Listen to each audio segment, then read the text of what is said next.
నిన్న జరిగినటువంటి ప్లీనరీ సమావేశాల్లో తెలంగాణ ముఖ్యమంత్రి రేవంత్ రెడ్డి గారు మాట్లాడినటువంటి తీరు యావత్ భారతదేశంలో ఒక మతి స్థిమితం లేనటువంటి వ్యక్తి మాట్లాడినట్టుగా బాధ్యత రహితంగా మాట్లాడినట్టుగా కనబడుతుంది. ఒకసారి మీరు ఆలోచిస్తే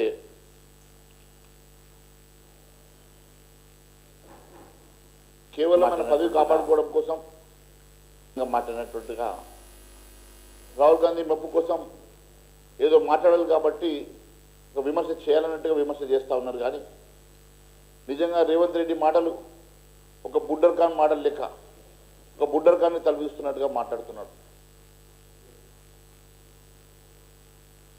తెలంగాణలో ఆయన పదవి కాపాడుకోవడానికి ఈరోజు ఉన్నటువంటి పరిస్థితిని గమనించి ఏదో ఒక రకంగా తన పదవికి ఉన్నటువంటి గండాన్ని తప్పించుకోవడానికి రాహుల్ గాంధీ పాదాల దగ్గర తెలంగాణ ఆత్మగౌరవాన్ని తాకట్టు పెట్టినటువంటి రేవంత్ రెడ్డి ఈరోజు ఏ ముఖం పెట్టుకొని మాట్లాడుతున్నాడో అడుగుతున్నాం. ఈరోజు ముఖ్యమంత్రి లేకుండా సెక్రటేరియట్లో మంత్రులను అధికారులను సమీక్ష చేసినటువంటి రాహుల్ గాంధీ దూతన ఒక రాజ్యాంగేతర శక్తిగానా ఈరోజు మీనాక్షి నటరాజన్ ఎప్పుడైతే సెక్రటేరియట్లోకి ఎంటర్ అయిందో ఆ రోజే రేవంత్ రెడ్డి ఒక అసమర్థుడిగా, రేవంత్ రెడ్డి ఒక డమ్మీ ముఖ్యమంత్రిగా మిగిలిపోయినట్టుగా స్పష్టమవుతున్నది. ఎప్పుడైతే ముఖ్యమంత్రి లేకుండా ఒక అజాత వ్యక్తి సెక్రటేరియట్ సాక్షిగా రివ్యూ చేయడం అంటే గతంలో ఎన్నడూ చూడలేదు. ఇలాంటి సందర్భాలు ఏ రోజు కానరాలేదు. ఇది ప్రజాస్వామ్యంలో ఒకవైపు వారే చెప్తా ఉన్నారు జై బాబు, జై భీమ్, జై సంవిధాన్ అని. అంటే సంవిధానం పరిరక్షించుకోవాలని రాజ్యాంగ పుస్తకాన్ని చేతిలో పట్టుకుని తిరగడం కాదు. రాజ్యాంగాన్ని పరిరక్షించాలంటే మీరు రాజ్యాంగాన్ని గౌరవించాలి. అలాంటి రాజ్యాంగేతర శక్తిని తీసుకొచ్చి సెక్రటేరియట్లో కూర్చోబెట్టి మంత్రులను అధికారులను మీరు సమీక్ష చేసి ఆదేశాలు ఇవ్వడం ఇదేనా ప్రజాస్వామ్యం? ఇదేనా మీ రాజ్యాంగానికి ఇచ్చే గౌరవం అని చెప్పి అడుగుతున్నాం.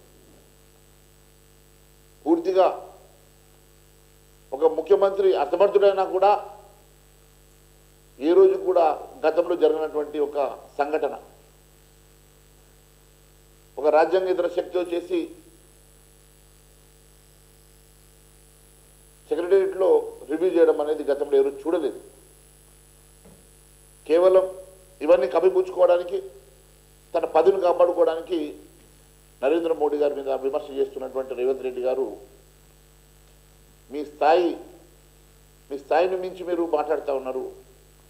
నరేంద్ర మోడీ గారు మీరు ఏ గడ్డ మీద అయితే మీరు మాట్లాడారో ఆ గడ్డను 3 సార్లు ముఖ్యమంత్రిగా, ఈ దేశానికి 3 సార్లు ప్రధానమంత్రిగా ప్రజలు వారిని ఎన్నుకొని వారిని గౌరవించినటువంటి మహానాయకుడి గురించి మీరు మాట్లాడే అర్హత మీకు ఉన్నదా? నైతిక అర్హత మీకు ఉన్నదా అని చెప్పి అడుగుతున్నాం. ఈరోజు విభజన చేస్తున్నది ఎవరు? ఈ రాష్ట్రాన్ని, దేశాన్ని అతలాకుతలం చేసింది కాంగ్రెస్ పార్టీ కాదని అడుగుతున్నా. మతాల పేరిట విభజన చేసింది కాంగ్రెస్ పార్టీ కాదని అడుగుతున్నా. ఈ దేశాన్ని ముక్కలు చేసింది కాంగ్రెస్ పార్టీ కాదని అడుగుతున్నా. ఆ రోజు హిందూ వ్యతిరేకిగా హిందువులను ఊచకోత కోసి